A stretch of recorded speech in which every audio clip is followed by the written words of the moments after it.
examinander, rektorer, professorer och ärade gäster. Välkomna till LTHs examenshögtid.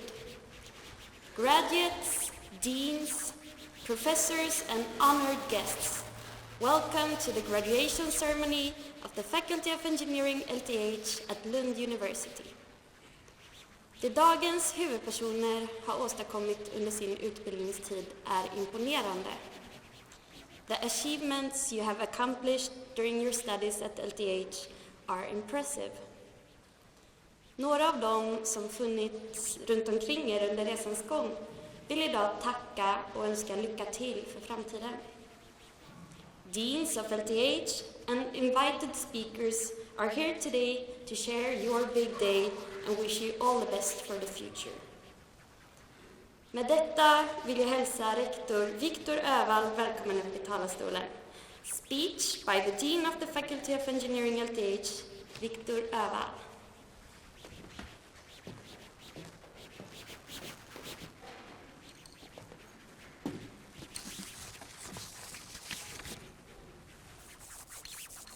Dear graduates, I feel privileged and honored to stand here in front of you on this day of your graduation ceremony. You are representing the core of the university, our future, our students. And I'm confident that your competencies will be needed in society which stands in for great challenges, greater maybe today than ever before. Engineering, architecture, and design is not part of the problem, it's part of the solution in the challenges facing society today. It might be energy, water, waste, famine, communication, city planning, and you can go on forever. We, as engineers, architects, and designers, are an integrated part of the solution. Last night, I was at a dinner in Malmö, organized by the Chamber of Commerce in southern Sweden. During this event, the prize Engineer of the Year was awarded. This year, the prize was given to Petra Wadström of Solvatten, sun water. And I think that is very important. What Petra and Solvatten is all about is about a solution to bring clean water to parts of the world that doesn't have that privilege. So you have a small container where water is heated by the sun, and it becomes free of parasites and other things, and you get clean water and you get warm water. And this is very important. So, we can really make a difference. Engineers and what we do can make a difference. Last year, the prize was awarded to Mehrdad Majoubi with his energy and water-saving shower. Mehrdad is an LTH student, or was an LTH student in industrial design. That means that you can make a difference. Today, Sweden and Europe is experiencing one of the worst immigration crisis that we have seen since the Second World War. This setting puts clear constraints on our society and on the European Union as a whole. I'm sure and I'm confident that we can handle this. We can manage. I don't want to consider the alternative. So, in the words of Angela Merkel, wir schaffen das. In a short while, I'll be handing out your diplomas, which feels fantastic. So why is it fantastic to stand here and hand out very many diplomas, it looks like. Why is it fantastic to sign over 1,000 examination diplomas every year? Because it's for you I sign them. You are the students, you are our future. So you have now completed your studies, and I'm sure it's been a lot of hard work. Stress and anxiety, exams coming up, I've been there, done that. But I also hope you have time for new meetings, pleasures, partying, having a good time. How you divide between work and pleasure is all up to you. And I hope you find your balance, now and in the future. Maybe you found your partner, but I'm sure you found a lot of friends that will be with you for life. Being a student was fantastic. It was some years ago. However, now you will enter another phase of your life, and I would say equally fantastic, but very different. I'm sure that for many of you, the correlation of what you think today you will work with for the next 30, 40 years, the correlation with your thoughts today might be very different from what will actually happen. But how many had a clear sense of what exactly you were going to study when you started at LTH 5 years ago, if you've gone here the long path, or 2 years ago, if you're a master student? I don't see this as a problem. See it as an opportunity. So, how did I end up here? Standing in front of you as the dean. When I got my graduation, there was no ceremony at all. I didn't know who the dean was. I don't think I even saw him. And there was nothing like this. I think this is great. So my background is in electrical engineering. I did my master thesis at Ericsson, who had just started the mobile phone business in Lund. And I think my plan was to continue in industry, doing mobile phones for the rest of my life. But when I finished my master thesis, Ericsson had a total cap on hiring.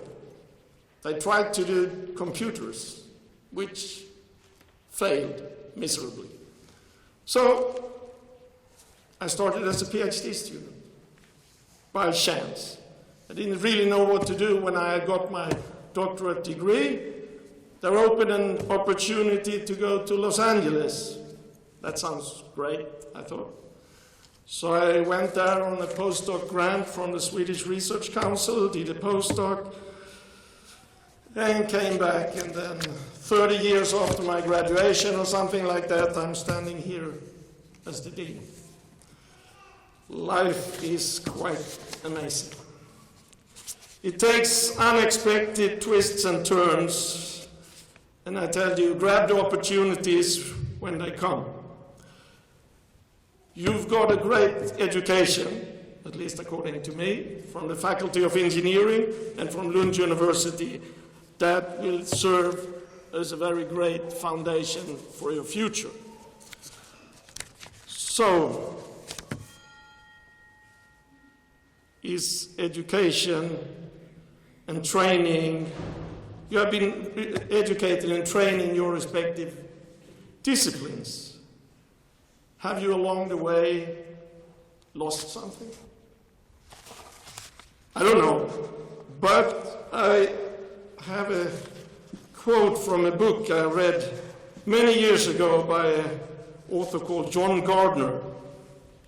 And I actually translated it last night because I had the book in Swedish and I couldn't find it in English, so this is about education in a little bit free interpretation, maybe. Ignorance can be overcome by education. another form of communication, the communication between culture and the individual. Yes, maybe. But maybe it's exactly this education that makes the soul fold its wings. Maybe education inevitably leads to boredom and despair. As we civilize a child through beatings, coaxing, and shame, don't we also then suppress what gives man hope? The individual will, every person's inherent conviction that she descends from the angels. Pretty beautiful. Sorry. With those rather gloomy words, maybe, I want to say, keep your spirit alive. Grab the opportunities. Explore life. I truly hope you will look back at your student time with good memories and that you will act as great ambassadors for your alma mater. At last, thank you for choosing Lund University, the Faculty of Engineering, and I wish you all the best in your future endeavors. Thank you.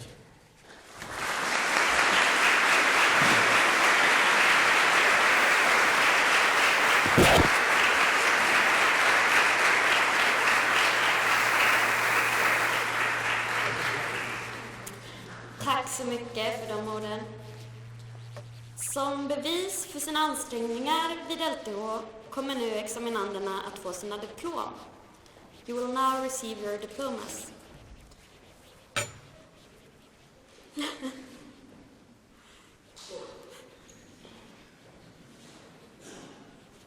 Vi börjar med civilingenjörsexamen i teknisk fysik. Kristoffer Kronström.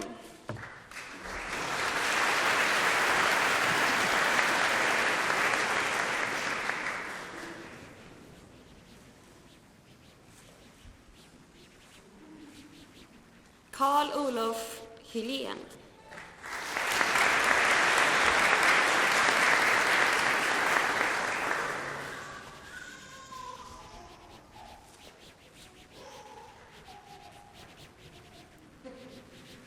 Ludvig Kjellson.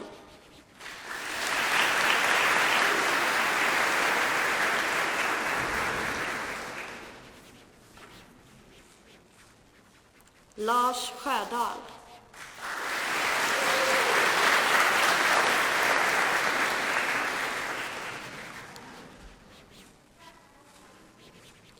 Marcus Tillander Andrén.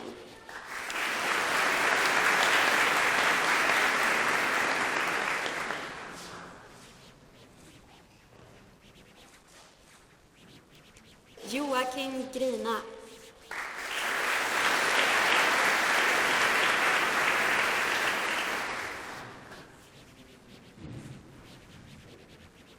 Civilingenjörsexamen i teknisk matematik. Lukas Jimbergsson.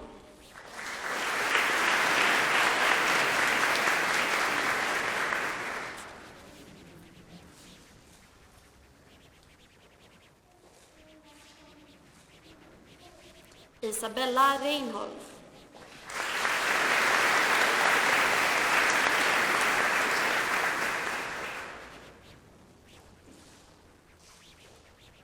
Civilingenjörsexamen i teknisk nanovetenskap. Filip Jönsson.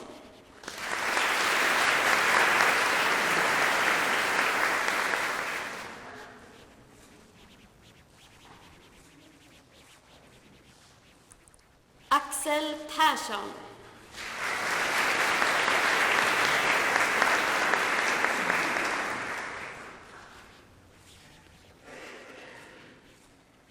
Axel Ryter.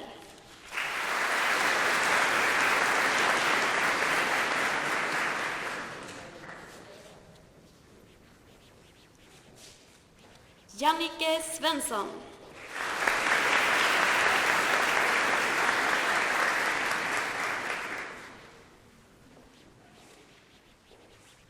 Civilingenjörsexamen i elektroteknik, Frida Hedlund.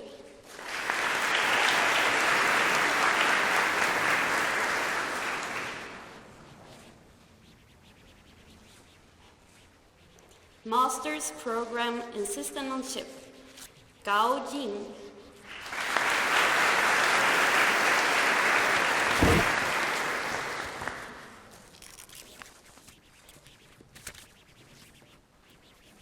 Master's Program in Wireless Communication, Gina Rachel John.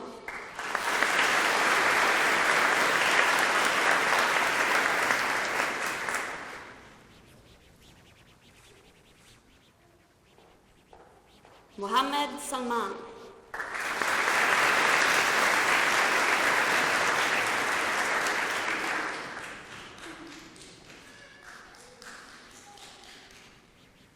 Thomas Sidabras.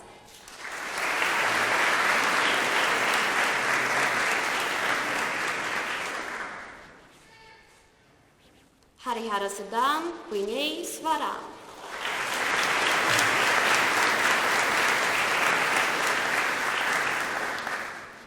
Civilingenjörsexamen i maskinteknik, Jing Johansson.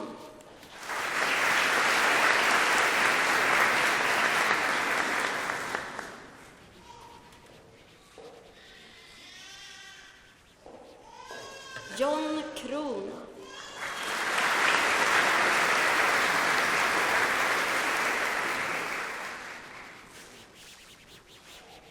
Gustav Persson.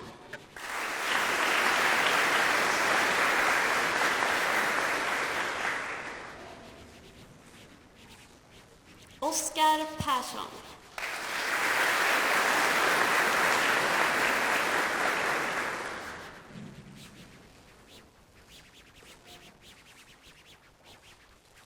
Marcus Reiner.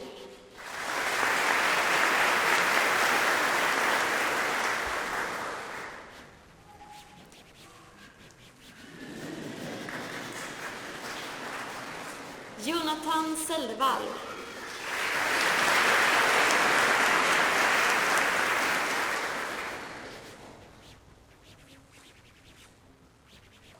Nils Sjöholm.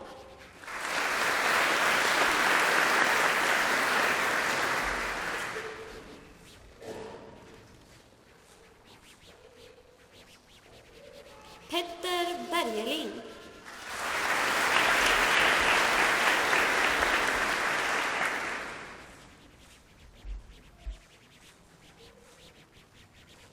Sofia Brem.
Dear graduates, congratulations from the bottom of my heart.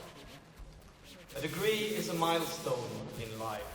It's a time to begin a new chapter, go out in the world and search for new adventures and new challenges. It's a chance to open up a new door in your life. Except taking care of new opportunities, which will come for you, I would also encourage you to dare to follow your dreams. Think of all the goals you've had. Think of what you dreamt to be when you were a child. Don't forget all of that dream. A degree is an evidence of an accomplished education. Proof that you have succeeded with what you committed yourself to. A proof of something I think you should be very proud of. A degree from LTH is also something worth celebrating, which I hope sincerely that you will do today and tonight. So what will you take with you from LTH? I hope you will take all the knowledge that you have gained during these years, all the new skills which have developed you to be the one that you are today. I hope you have gotten to know yourself through these years, and knowing yourself is something that will really benefit you in the future. Through project work and other commitments, I think you have developed an ability to work with many different people, which is very valuable. Last but not least, you have learned to solve problems. And I also want to encourage you to go out in the world and solve those problems. And almost those who seem to be impossible. Because you are the experts in solving problems. So, in connection with your exam now, I also think that you should take a moment to reflect. Reflect on your time here at LTH and in Lund. Think of all the people that you have come to know and all the friends that you have received. Friends for life. Networks for the future. Remember your study time, remember your friends, and all what your study time and your friend meant and means to you. It is you who have been creating the student life in Lund the recent years. And I hope you will take advantage of that, and that you've gotten the memories that will last with you for a lifetime. So, this is the end of your study time. This is the end of your student life. But it's also a beginning of something new, of course. Bring your lessons and use them to make something really good. Something that you think is fun, something that is challenging, but most importantly, something that is important.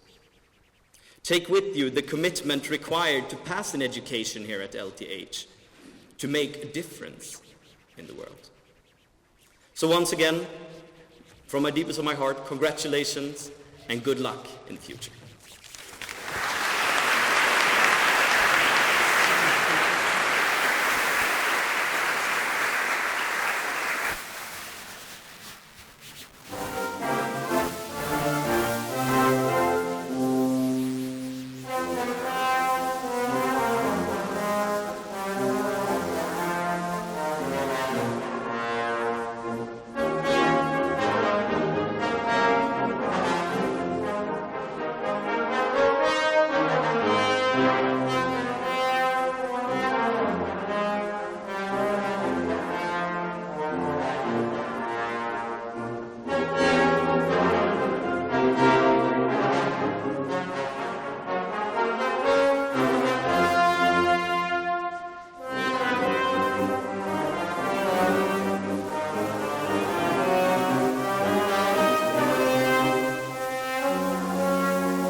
så mycket. Nu fortsätter vår diplomutdelning. Vi fortsätter med civilingenjörsexamen i bioteknik. Josefin Agerås.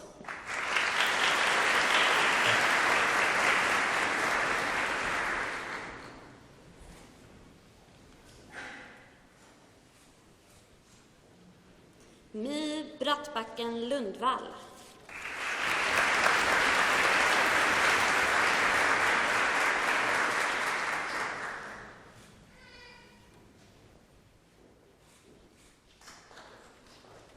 Rana Cheib.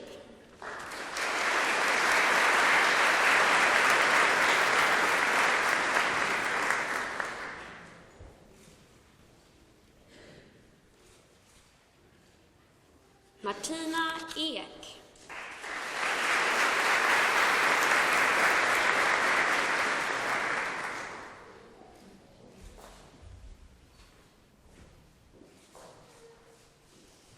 Sara Karlsson.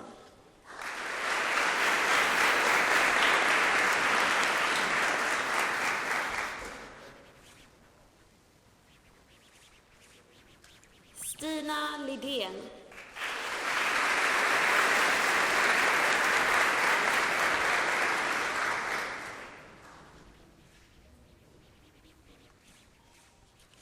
Emma Persson.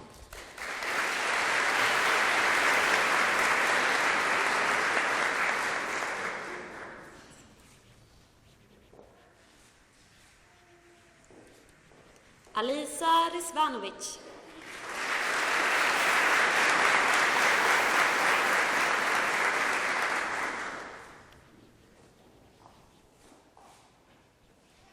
Jannica Ståhl.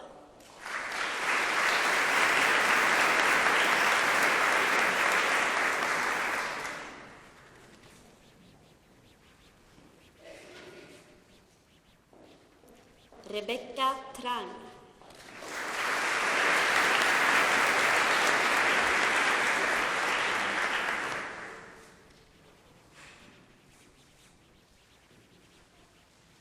Sofia Wik.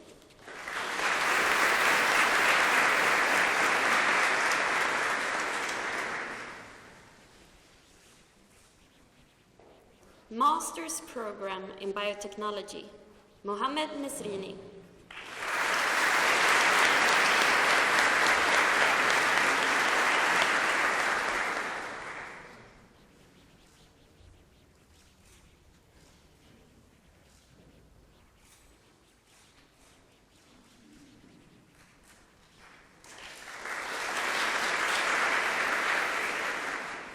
Juan Manuel Orozco Rodriguez.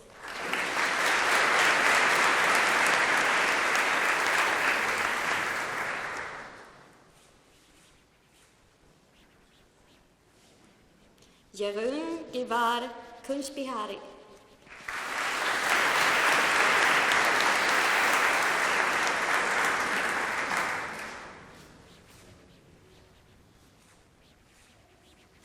Teknologie masterexamen, Rebecka Kovacic.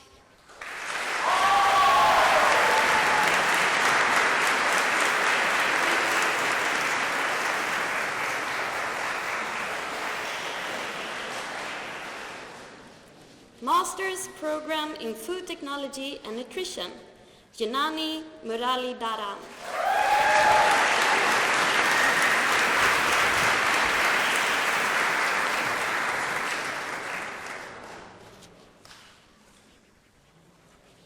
Civilingenjörsexamen i datateknik, Vatan Bertucci.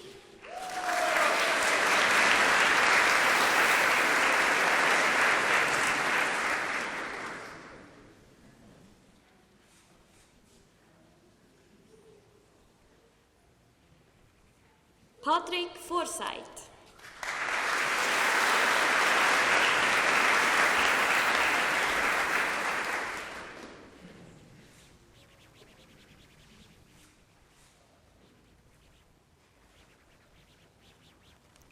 Filip Karlsson.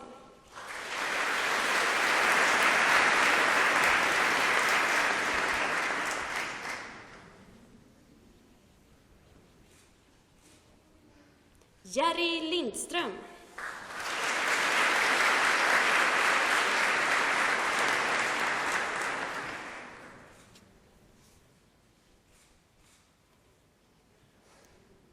Stefan Mannesson.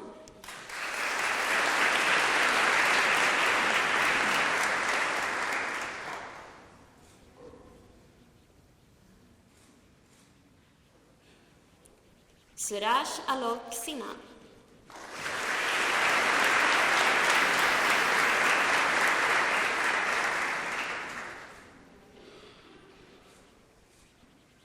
Miriam Tisander.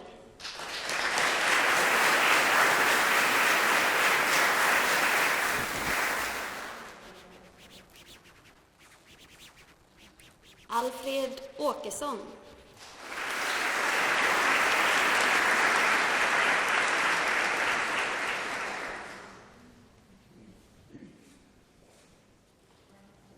Johan Ullén.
återigen LTH-kören.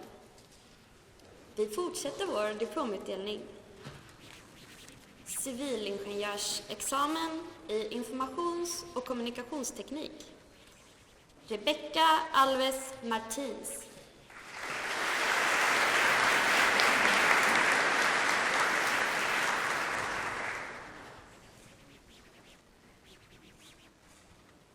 Alexander Badju.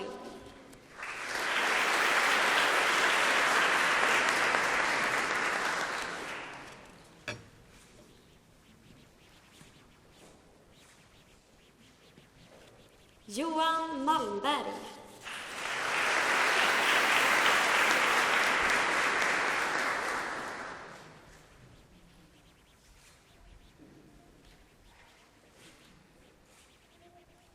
Aron Söderling.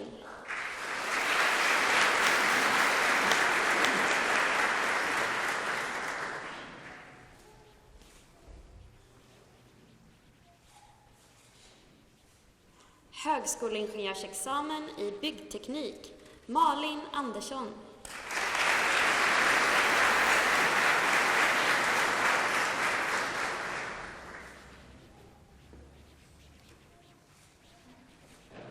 Matilda Bengtsson.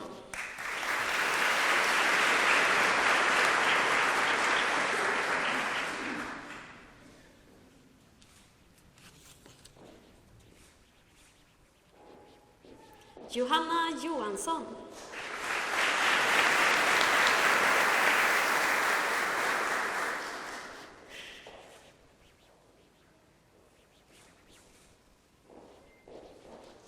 Robert Magnusson.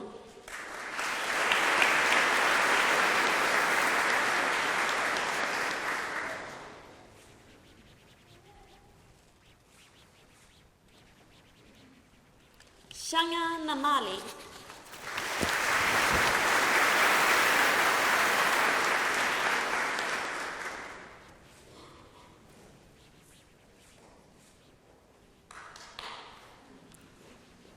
Högskoleingenjörsexamen i elektroteknik, Marcus Andersson.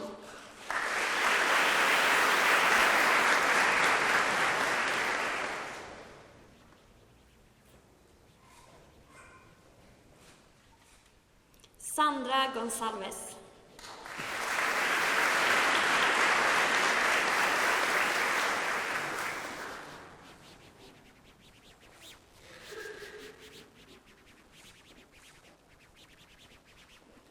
Civilingenjörsexamen i ekosystemteknik, Josefin Gustafsson.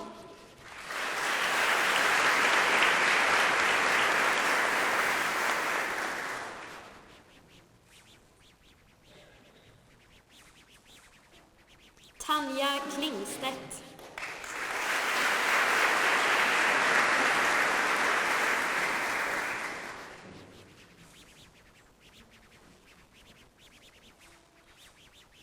Malin Pettersson.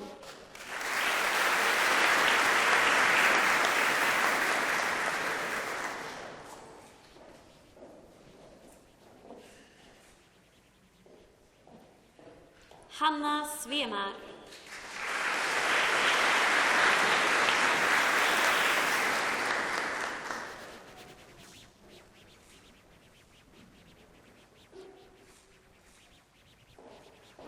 Fredrik Svensson.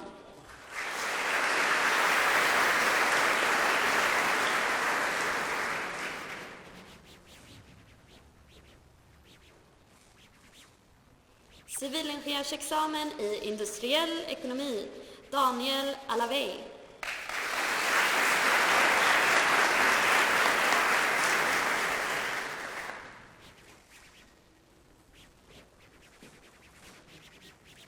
Sara Brolin.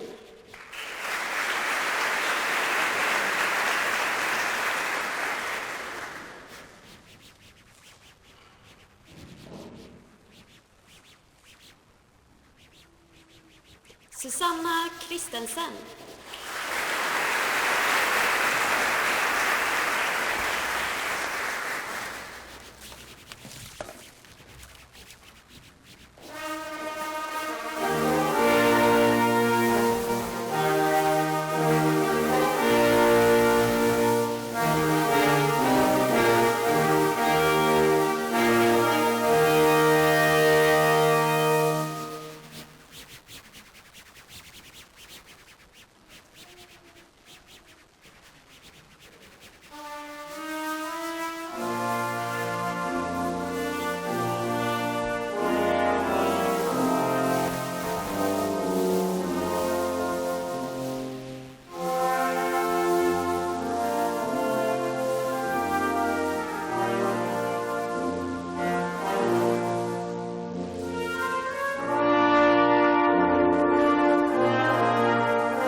vill jag hälsa examinand Rebecka Kovacic som varit masterstudent i bioteknik. Välkommen till talarstolen.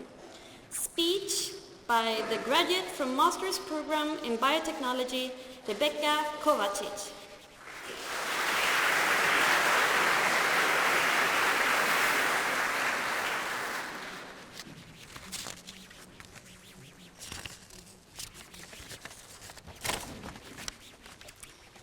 Dear ladies and gentlemen, dear colleagues from the university, I was given the honor of speaking in front of you, who are today, together with all graduates gathered here, to celebrate successful finishing of our studies at Faculty of Engineering.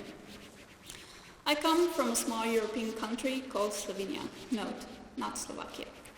I came to Sweden 2 years ago to study an international master program in biotechnology. I wanted to spend at least part of my studies in Scandinavia and was therefore looking for exchange study opportunities. But at the end, I decided to do my whole master abroad because that would give me a better perspective of the country I was studying. One of the first things that pops into my mind regarding my arrival to Sweden is a lecture about cultural awareness and cultural shock. We could listen to it during one of the introductory weeks. What stayed in my mind from that lecture was that we need to keep the same hobbies as in our home countries in order to more easily overcome the phase of cultural shock. And that phase would eventually follow the so-called honeymoon phase we were in at that time. With that thought in mind, I joined the LTH choir. It turned out to be a pretty wise decision.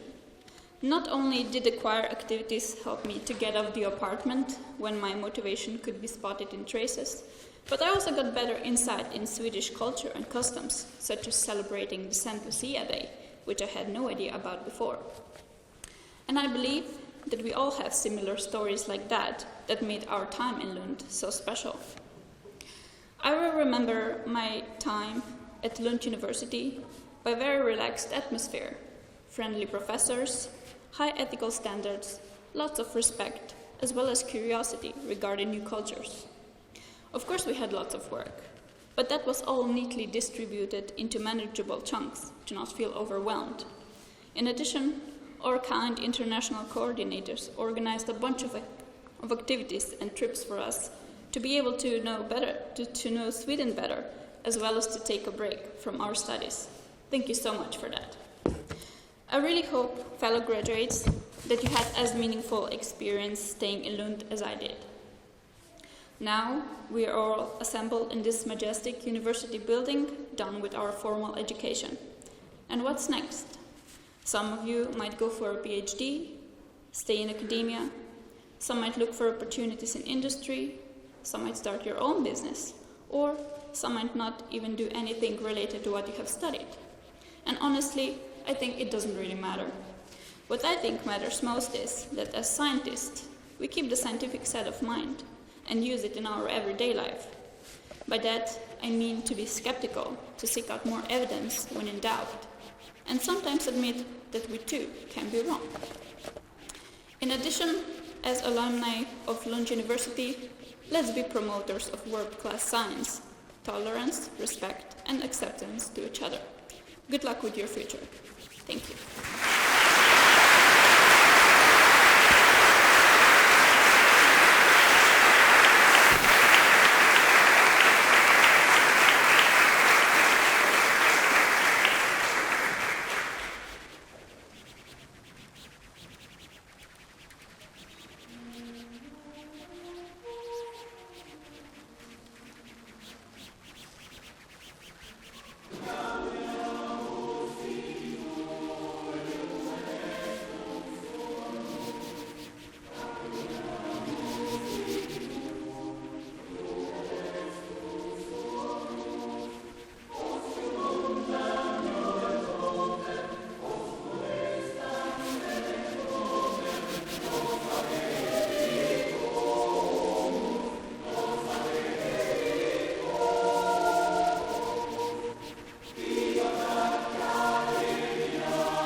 Thank you, Rebecca, and thank you, Lund Institute of Technology Students Choir.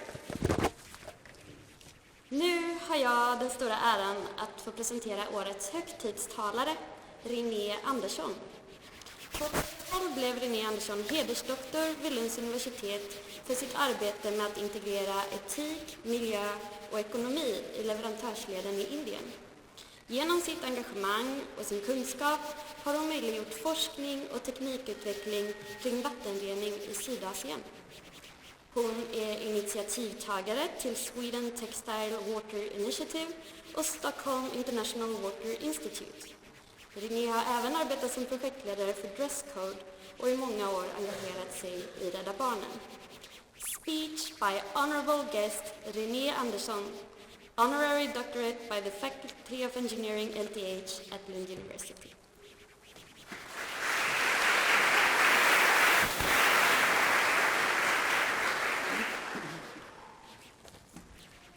Dear all and dear students, I'm very honored to stand here in front of you today and to your families. Congratulations to your examination, to all what you have learned and will continue to learn in your life.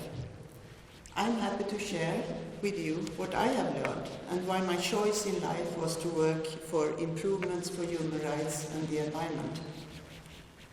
I do not have an academic examination. I have learned by curiosity and through the many opportunities I have got in life and to be true to my values. But I could never imagine that I was going to be conferred an honorary doctor here at Lund University for my work and my values.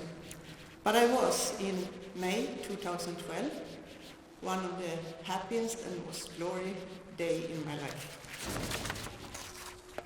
Like you today, you must be very proud and happy for your examination and all your future possibilities. Today you must have a proper education and demands are much higher. The journey I have made and the job opportunities I have got are not so easy to get today without an examination. I am born in 1947, and when I grew up, it was possible. I had my senior high school exam, and 17 years old, I moved to Helsingborg and moved to Stockholm. I married very young, and my parents said, "You will never see the world." But I think I have seen more of the world than most people. I stayed at home with my 3 children for many years because I wanted to do so and because 2 of them needed it. My friends said, "You will never have a proper job." But I have got all the employments I have applied for. My youngest daughter is adopted from India. She was in need for operation and many years of care. But the free care given in Stockholm, 1979, to children with epilepsy and talent, generated a lot of psychological suffering to the children and to their parents. This kind of horrible free care has been going on for 15 years, even though lots of parents and pediatricians have protested against it. I refused to expose my daughter and myself to this, and I decided to put an end to it. Everyone said, "Do you think you can oppose the doctors, to this county council and the National Board of Health and Welfare?" But you can. 2 years later, 2 more stubborn mothers and I put an end to this inhumane pre-care. It was there and then I realized that everything is possible. If you really want, you can change everything. Since I was 13 years old, I have been working for children's rights and human rights, voluntary and as a professional. There is so much to be done and so much to change. It has given me lots of opportunities and opened so many doors in Sweden and in the world. I was employed by Swedish children for 50 years in Sweden and abroad. A hosted in Yemen, in Ethiopia, and in Bangladesh. And I learned a lot in these projects when I worked with very, very poor people. Even in these countries, there are of course lots of people who believes in faith and who also says you cannot change. But in the projects I worked in Yemen, I saw brave girls and women who took the opportunity to educate themselves to barefoot midwives and nurses, even if the status of these professions was very low. In Ethiopia, I worked with mothers working carrying wood, carrying water, working as beggars and prostitutes in order to feed their children. I saw them raise when they got the chance to learn and lead another life with decent work. I worked with physically and mentally disabled children who came out in the light from being hidden in dark sheds when they got training and they could go to school with other children and become part of their society, thanks to people who believe in change. In Bangladesh, I worked for a school in a big slum area in Dhaka. Girls have almost no value in Bangladesh. To send them to school is unnecessary. You cannot change that, many people said. But we convinced their mothers and fathers and grandmothers and grandfathers, and we ended up with 68% girls in our school. Coming home from Bangladesh, I was hired for a very interesting and quite strange type of job, a profession that did not exist yet. Today it's called CSR, Corporate Social Responsibility, or I was like a manager of sustainability or a responsibility manager. I got a mission from 4 Swedish fashion retailers, H&M, Kappa, Lindex and Indiska, and the NGO Clean Clothes Campaign, to find out if it was possible to control and implement their codes of conduct for workers' rights in the production countries. Their suppliers had signed the codes, and it was also a part of the buying policy. The project was to be carried out during 3 years in China, India, and Bangladesh. I found factories who were very dirty and messy, with no toilets for ladies, no overtime was paid for, no insurance or pension fund was paid for, no paid leave, no maternity leave, even though it was stipulated in all the labor laws in all these 3 countries. When I left for India and China and Bangladesh, my friends and others said, "Do you really think you can change anything in factories you don't know, that you don't own, in India and China and Bangladesh? But you can." We found a system to work for change. Knowledge we willingly shared to many other companies at home and in the world. Today, thousands of companies work with CSR. And today, 16 years later, we can see that the changes that we have made and still make are sustainable. No factory owner of ours wants to return to what it looked like before. And today, workers are more aware of their rights. I also did not want to go back to my old profession at Save the Children. So when Amnesty asked me to start Amnesty Business Group in Sweden in order to get Swedish multinational companies to work with human rights, I said yes. Many members within Amnesty were very skeptical and said, now we set ourselves in the lap of companies. It took some time to convince them on how you can use the economic lever companies have in order to improve human rights and the environment. NGOs does not have that lever.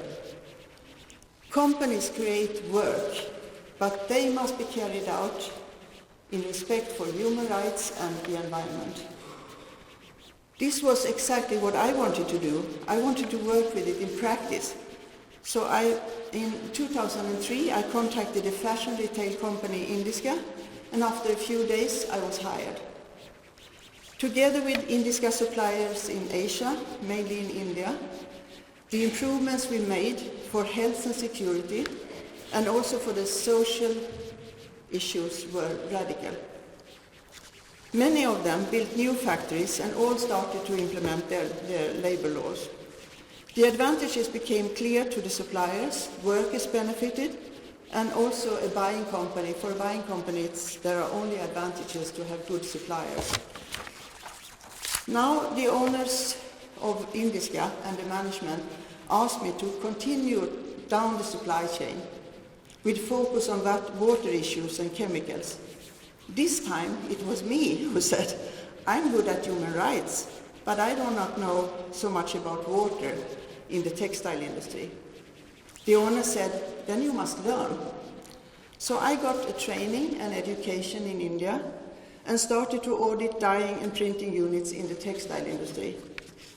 In order to learn how this was implemented in India, I also traveled for many years to the different states and met with authorities, environmental NGOs, and even had a meeting with the Minister of Water.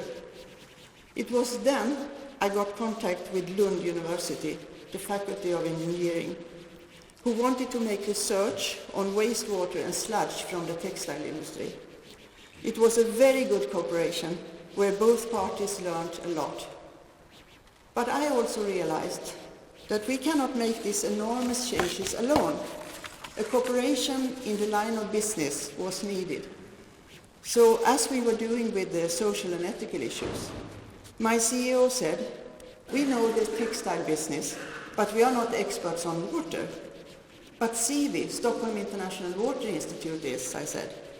SIVI was interested, and we called upon the Swedish textile business for a meeting in May in 2010 to explain the serious situation of water and chemicals and wastewater in our production countries.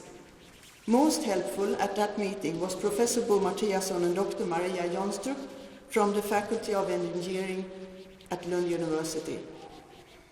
Some were reluctant, but in the end, 34 Swedish brands, among them the big ones, H&M and IKEA, but also medium, big and small companies, joined. We worked intense for 2 years in order to put together guidelines for chemicals. Guidelines we all could use to influence our suppliers and their sub-suppliers. We made it in 2 years. And when ready, we wanted to test them in a pilot project for 2 years. It meant a lot of work, and it was quite costly. We asked all the 34 companies in our initiative to join. How will we get our suppliers and sub-suppliers on board in such a costly and time-consuming project, they said. So in the end, we ended up with only my company, Indiska, and Kappahl and Index, and the water organization SIVI. We got some economic support from SIDA, the Swedish International Development Authority. We got 64 sub-suppliers and suppliers in 3 states in India on board. We hired excellent local consultants. And I have to tell you the result because we are very proud. So through education, to work in a more proper way, by measuring the processes, to see the nexus between water, energy and chemicals, and to see water as a cost carrier for chemicals and water. 64 suppliers saved in 2 years, 370 million liters of water, 1,063 tons of chemicals, 3% energy, and they got 450% return on their investments. We trained 14,000 people during these 2 years in the factories, owners, management, process responsibles, and all the workers. And just as important was the mind shift to realize that being sustainable gives payback. Our pilot project has got attention in Sweden and abroad, and we have been awarded internationally and in Sweden. Right now, we have scaled up this project 20 Swedish textile companies will do the same or are doing the same right now in China, India, Bangladesh, Turkey and Ethiopia. 200 suppliers in these countries will be trained for 3 years, and we hope for even better results than we had. And yesterday I got the first report and it looks very good. I have retired from Indiska, but I still work with sustainability issues because it's very difficult to leave so interesting, this interesting work. So what do I want to tell you? That is, when you enter your journey in life, as professionals and in your private life, share your success stories and your failures. Cooperate without competition and with respect. Stick to your values. Try to find employers with the same values. And if you do not, try to change them. And if you do not succeed, that is also a learning. So go on, continue to learn and revise it from time to time. But do not forget to enjoy and have a lot of fun in the meantime. Thank you.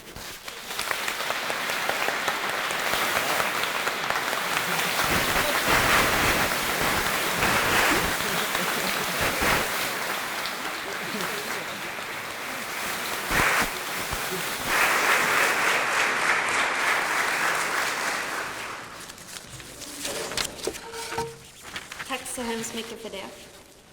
Nu har examenshögtiden snart nått sitt slut. Men innan dess vill jag informera om att det kommer serveras snittar och förfriskningar i A3 efteråt. After the ceremony, attendees will be given a glass of wine and a canapé in the entrance hall. Men som avslutning på den här examenshögtiden vill vi först återigen gratulera och önska examinanderna ett stort lycka till i framtiden. Finally, congratulations graduates and all the best of luck in the future.